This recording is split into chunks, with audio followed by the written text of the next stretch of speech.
managing emotions. This is also something I am admittedly not that great at.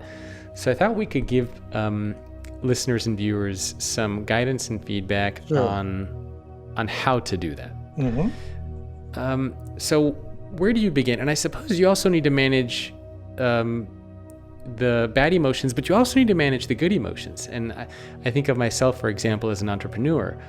And when I first became an entrepreneur, you close your first project or your first deal, and you get that emotional high, right? But you need to manage that too, because it's very tempting to be like, oh my God, I got my first project. I'm going to go spend all my money. I'm going to party. So you have to manage the highs and also the lows. Interesting.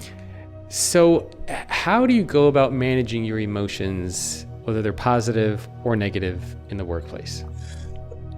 It's interesting that we use the term emotional balance for this ability, because you need to balance it. You don't want to be manic, and when something good happens, you feel ecstatic and you're going to blow all your money. Yep. You need to manage that, of course. But on the other hand, that is, I would say, less common, far less common than negative emotions. Nothing's happening. This isn't working. I'm no good. This kind of thinking, which creates anxiety, it creates depression. I think people more often are challenged by handling their negative emotions. And I'll give you 3 methods if you'd like. Yes, please.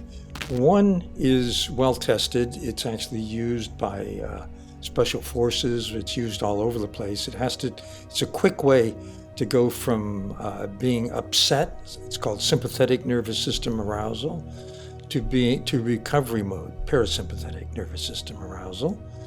And it's a simple breathing technique where you inhale as long as you can, like a count of 4 at least.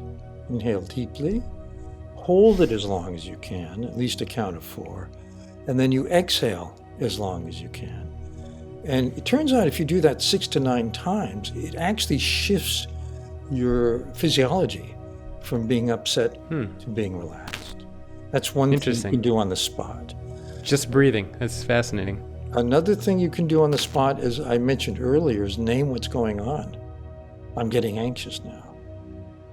Or to yourself or to another person. I'm getting angry now. The fact that you can name it suggests that you're shifting the energy from the part of the brain that feels it to the part of the brain that manages it. And the third thing you can do is a mindfulness practice. I don't know if you've talked about mindfulness on your show, Jacob. I have, yes. Yeah, but it turns out I did a book recently with Richard Davidson, who's a neuroscientist at the University of Wisconsin, where we reviewed all of the good studies, most sound studies on meditation and mindfulness.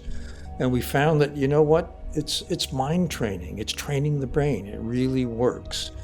And if you practice mindfulness, 10 minutes, 20 minutes a day, what it does is strengthen the part of your brain that manages negative emotion so that you are triggered less often.